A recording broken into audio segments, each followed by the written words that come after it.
There are many people have commented that the United States did not fight one war in Afghanistan. The United States fought 21-year wars in Afghanistan. The United States did not have a strategy. It basically did not know what the fuck it was doing over there. We wanted to go there initially to get Al Qaeda after 9/11, but most of Al Qaeda escaped very, very quickly. So, and they got out of Tora Bora. Rumsfeld had this high tech approach. He didn't want to put a lot of boots on the ground, and they let the Al Qaeda leaders escape. Uh, Eventually, there are only going to be 100 Al Qaeda. Some estimates had it down to 30 to 50 Al Qaeda left in the country. One expert at West Point estimated the U.S. was spending $1.5 billion a year for every member of Al Qaeda still in the country. That was the absurdity of U.S. policy. So, if the goal was to get Al Qaeda, if the goal was to get bin Laden, they finally do get bin Laden, but he's not in Afghanistan. He's in Pakistan. So the U.S. didn't know what it was doing there. After 8 years of Bush, the U.S. was still losing ground to the Taliban. So the U.S. shifted from getting Al Qaeda to getting the Taliban, even though the official 9/11 report indicates that Mullah Omar, the leader of the Taliban, was opposed to the attacks that bin Laden was conducting against the United States. The U.S. still decided it had to then get the Taliban or support the government that we put in place.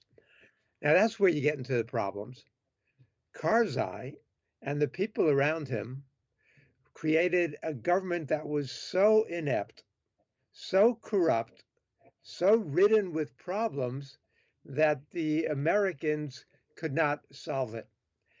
The Karzai government would come in second on the corruption index next to Somalia. So Somalia was considered the most corrupt country in the world. The Afghan government under Karzai was considered the second most corrupt country in the world. And you look what we were doing. So we decide we've got to recruit an Afghan army. We've got to recruit Afghan local police, Afghan National Army, Afghan local police. And you're dealing with a country which the situation was just terrible to begin with. So they estimate that the desertion rate among the military and the police was 30% a year, 30%. The people they were recruiting, about 10% of them were literate. So we're dealing with an army which 90% of the people coming into it are not even literate. We're dealing with, these people were just not very educated. In the barracks where they were living, they would tear the sinks out of the walls and use them to wash their feet before the prayer services. They would put the water in the sink on the floor if they tore out of the wall. They would make fires on the floors of the barracks. It was an army in which many of the leaders had young boys as sex slaves. It was a process called Bacha Bazi, I think it was called. And this was common knowledge. So what we're dealing with there, and on top of that, the level of corruption was just mind-boggling. When the U.S. went in there in 2001, there was almost no opium production. Within a few years, there's tens of thousands of tons of opium production each year. The opium production accounted for 40 to 50% of the economy in Afghanistan. The internal economy generated a gross domestic product of a couple $2 billion a year at a time when the government was spending $14 to $16 billion a year. So all the money was coming in from the outside, all the control, and Karzai was sitting on top of this nest of corruption. When the former vice president left the country to go to the United Arab Emirates, he was picked up. This is a man making a few $100s a week, was picked up with $52 million. in his possession. Karzai's half brother, who ran in Kandahar, was, I mean, the level of corruption there was just stunning. They would do things, for example, the Taliban would alert a local contractor not to build a bridge in that area. And the contractor said to them, well, let me build the bridge and get paid, and then you can blow it up. And that's exactly what happened. We were paying the Taliban basically to allow free reign of the trucks, otherwise they would be stopped and blown up. So the level of corruption, the U.S. was funding both sides in this war from the very beginning. And so under Bush's attention quickly shifted to Iraq, which is where he was interested in all along.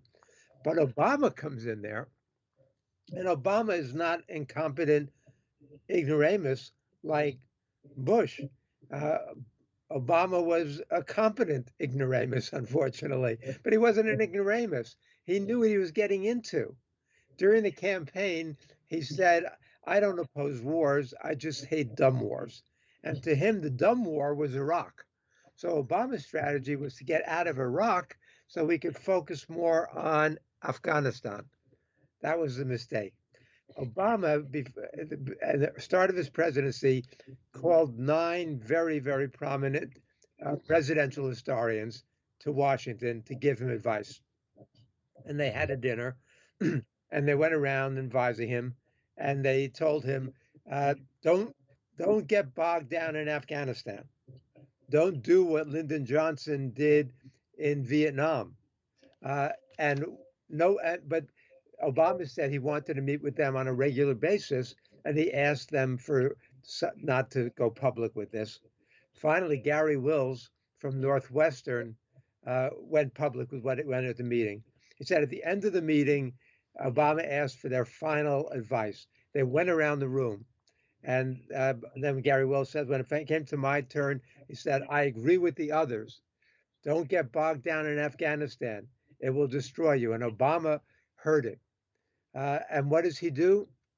He goes in there and he immediately increases the troop levels by 40,000, from about 34,000 to 74,000 approximately. And then there's the big debate about what they want to do from there. And so listening to McChrystal, Petraeus, Gates, and Hillary Clinton, they're getting this advice. They ask the military, and Leon Panetta says to him, you can't ask for advice from the military and then reject their advice. Obama asked for a range of options. What they came back to him with was a 40,000 troop increase. Obama was said to them, I want more options.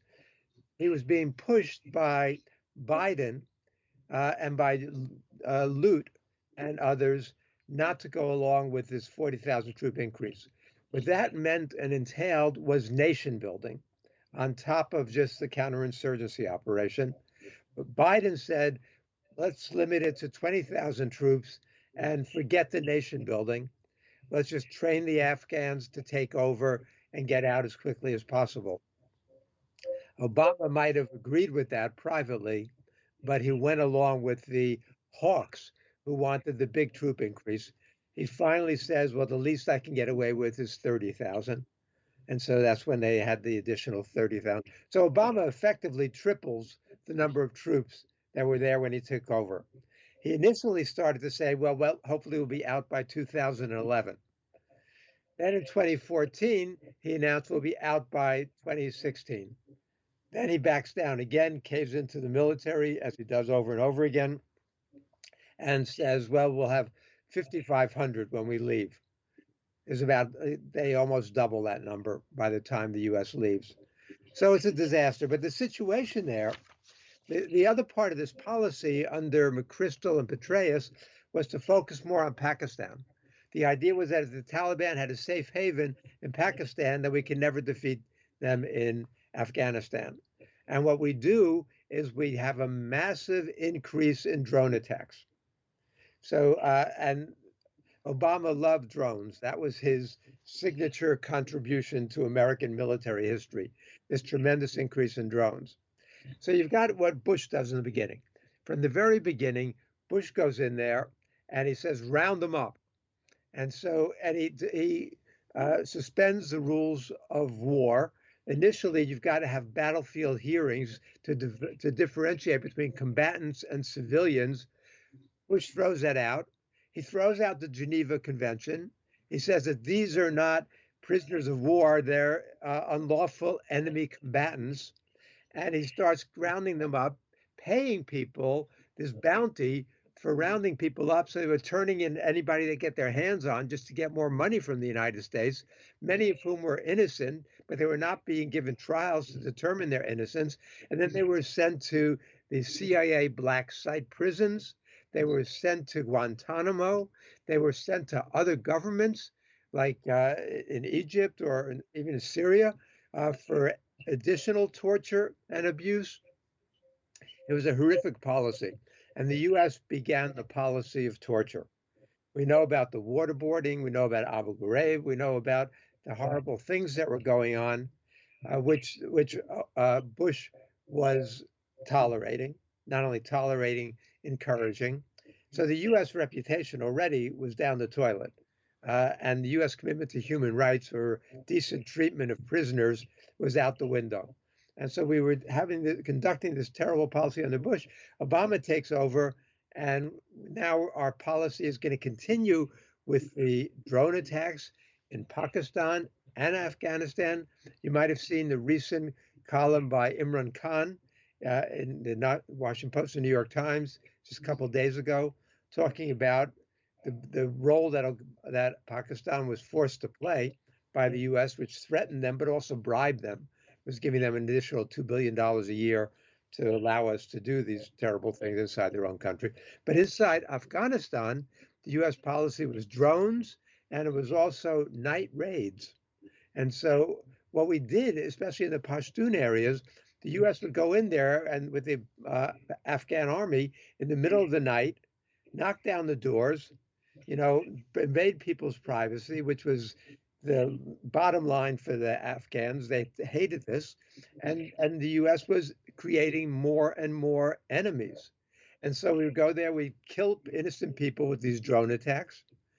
We get the wrong, we kill wedding parties, individuals, families, inadvertently. And we go in there and alienate them with these night raids. It got to the point where Karzai even was saying to the United States that if I have to choose in a war between the U.S. and Pakistan, we're going to support Pakistan. The U.S. has got to stop these night raids. We've got to stop this bombing. You got to stop killing civilians. The other side of it was the corruption was so out of control that, you look at the conditions people lived under. For example, even as late as 2009, when the United States had been there for 8 years now. In 2009, Afghanistan was still the world's fifth poorest nation. After the U.S. poured all this money in there, the U.S. eventually was spending $110 billion a year. So we're spending enormous amounts of money. So it was the fifth richest nation with one of the widest gaps between rich and poor. Per capita income stood at $426 a year. 68% of the population lived on less than $1 a day. 23% had access to sanitary drinking water. Life expectancy was 43 years.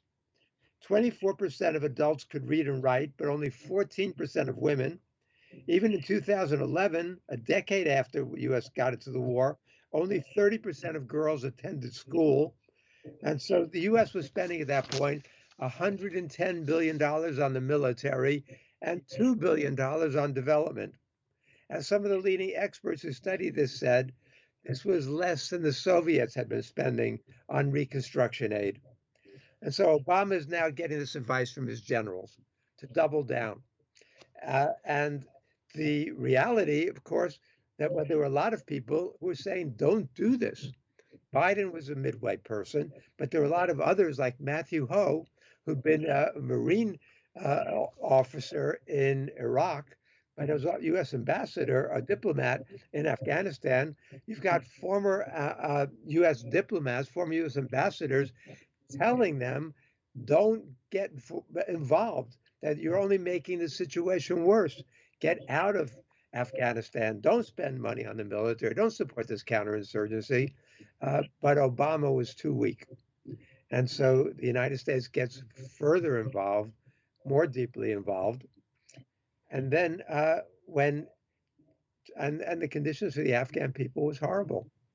And then finally, so we create this paper army, and not that they didn't fight. Many of them were fighting and quite bravely.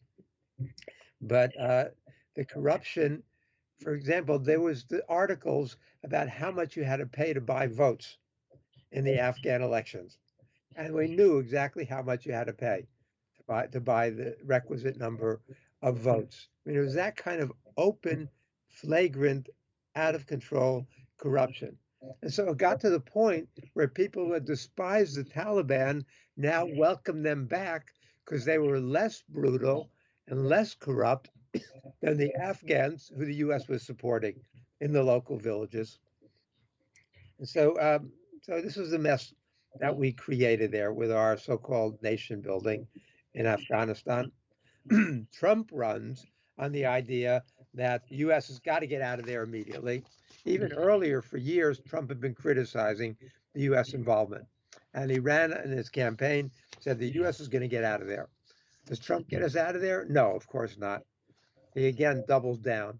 He increases the troops from 11,000 to 15,000, you know, and doesn't have the backbone to stand up to the military leaders either. And so the conditions worsen further. Uh, when Biden gets in there are probably 3,500 troops still in there at that point. Trump is he he drops the mother of all bombs, the biggest conventional bomb ever dropped. Which is to Trump, a great sign of how potent he is. Uh, and the situation just worsened there. Uh, so at that point, millions of Afghans had left the country. A lot of them were in Pakistan. Others were displaced internally. Uh, the economy was based on opium and corruption, but they try to keep Trump in there by dangling this idea that there's all this mineral wealth there, the rare earth metals, which China already dominated internationally. There were $1 trillion worth of rare earth metals. There were the pipelines. There was the $3 trillion of oil and gas in Turkmenistan. And, that, of course, turned Trump on. But the situation remained a disaster there under Trump as well. So this is the fiasco of American involvement there. People who saw it said, cut, let's cut our losses and get out. We're doing nothing for the Afghan people. We're doing nothing for stability in the region. The only thing we're doing is making a lot of contractors and defense builders wealthy, as well as corrupt people inside of Afghanistan. But so far as the Afghan people, we're making their lives more miserable. Some women did get educated. Some women did serve in government. Some women did serve in the parliament, and it's very terrible what they faced. But what the amount of money the U.S. spent there, the trillions of dollars. The other thing is the kind of injuries and wounds. The percentage, there were a lot of IEDs. The percentage of American troops who came back with amputations was extraordinarily high. And 30% of the amputees were multiple amputees. And what the doctors in Germany reported about the Americans who were wounded was that because they were dealing with these IEDs, many of them were coming back with their genitals blown off. We're dealing with horrific, horrific wounds of a sort that we hadn't seen like this in previous wars. The percentage of troops who had post-traumatic stress disorder was very, very high. Brain injuries from the IEDs. It was really a tragic situation all along. Ill conceived from the beginning. Didn't have to do it. We shouldn't have gone in there the way we did. We created a mess. We got bogged down. We listened to the military, who always wanted more troops, wanted to build up 400,000 Afghan troops. Uh, Corruption. It was a, well, we hope we learned a lesson, but I don't think we've learned the right lesson. Listening to the hearings now that are going on with the generals testifying, certainly the Republicans have not learned the right lesson.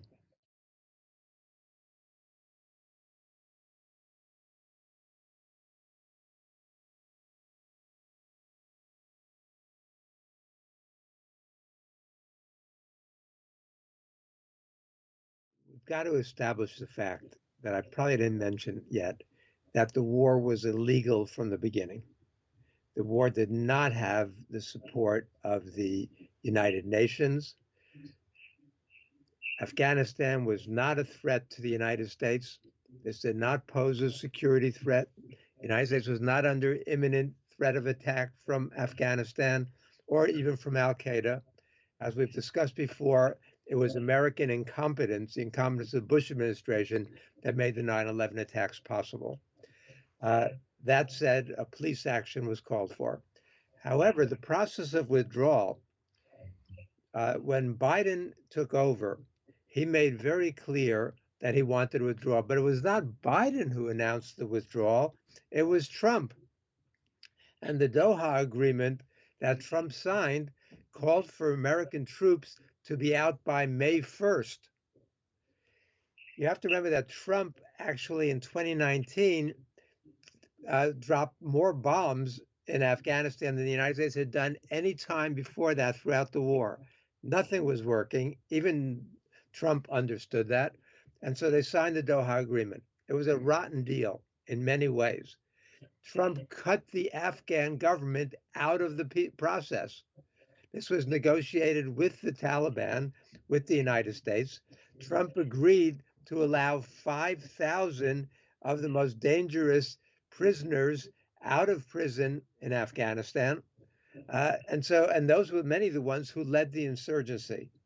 So a lot of the blame for the chaos, plus Trump, who hated immigrants, especially Muslim immigrants, he basically ended the special immigrant visa application process. So all those SIVs who were stuck there at the end and having all that trouble getting their papers processed, this was largely Trump's doing also. So Trump left Biden with a mess. Biden was able to extend the withdrawal date to the end of August. So he stayed there several months longer. Uh, he was getting advised by his military, for the most part, to not leave entirely, to keep about 2,500 more troops there, to continue the training and some counterinsurgency operations, and having eyes on the ground. Uh, but Biden rejected that advice because the military had been wanting to stay and increase troop levels since the start of the war.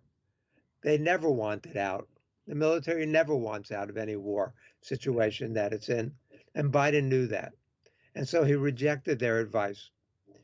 The other thing is that if the US had stayed longer, then the Taliban would start targeting US troops again after September 1st.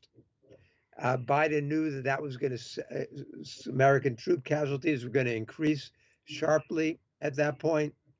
And the United States was already losing ground. By the day almost, the Taliban were taking over more and more of the country. Biden understood that reality. And he understood that the U.S. would get bogged down. He understood that if the U.S. wanted to stay longer, if they wanted to retake the Bagram Air Base, if they wanted to keep this troop level there, then he would have to send in more troops to support the 2,500 we had there. That was an untenable figure. And so Biden made the correct decision to withdraw. Could it have been handled better? Probably.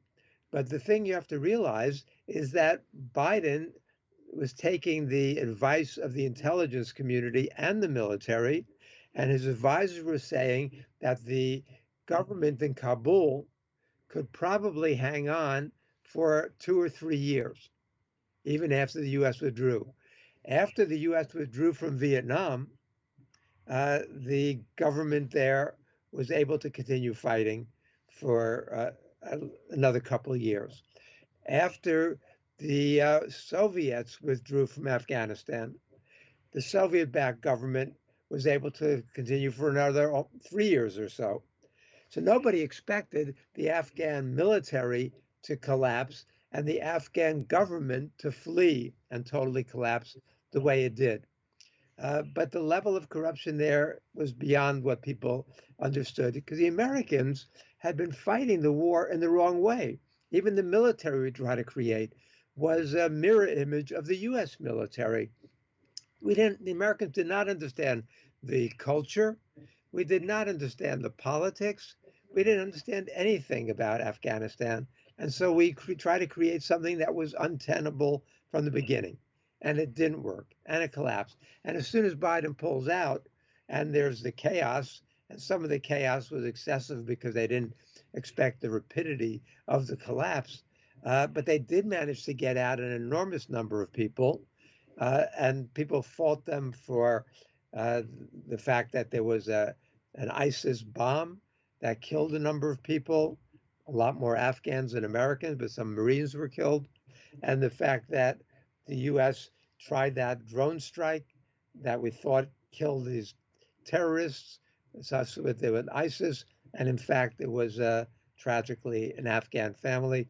So Biden is being condemned by everybody. But you look at the hypocritical statements coming out of the Europeans. You look at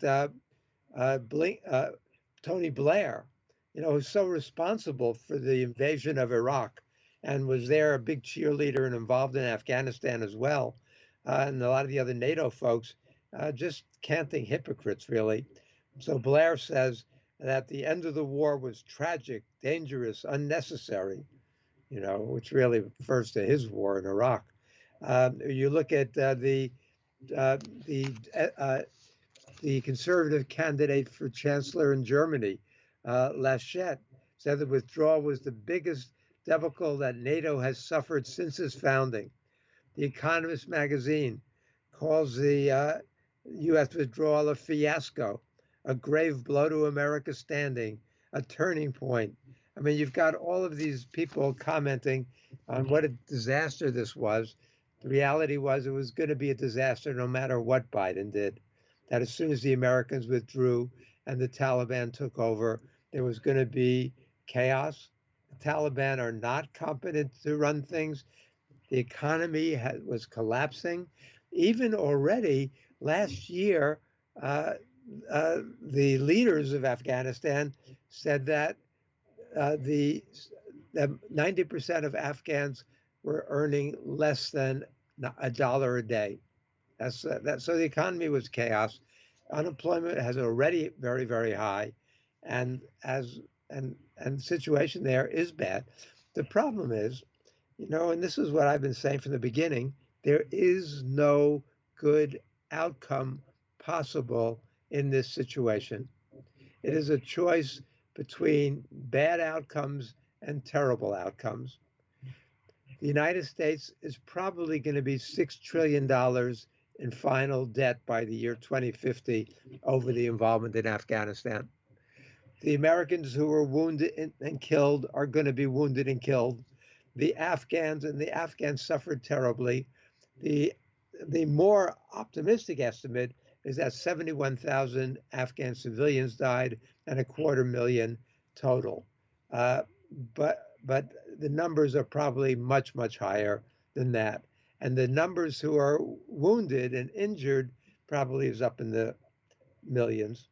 So the costs of this, the human costs, are mind-boggling. Uh, the cost to America's reputation, yeah, of course, the United States is not going to be the world's policeman anymore. The same thing happened after Vietnam, when the conservatives were saying, "Oh, this is terrible. Americans are not going to want to get involved in wars anymore." Uh, the Vietnam syndrome. Well, the same thing. I hope there's an Afghan syndrome. I hope the Americans learn some lessons. I hope the Americans don't want to get involved in these wars everywhere. But what the United States is talking about is over the horizon capabilities, which means drone strikes.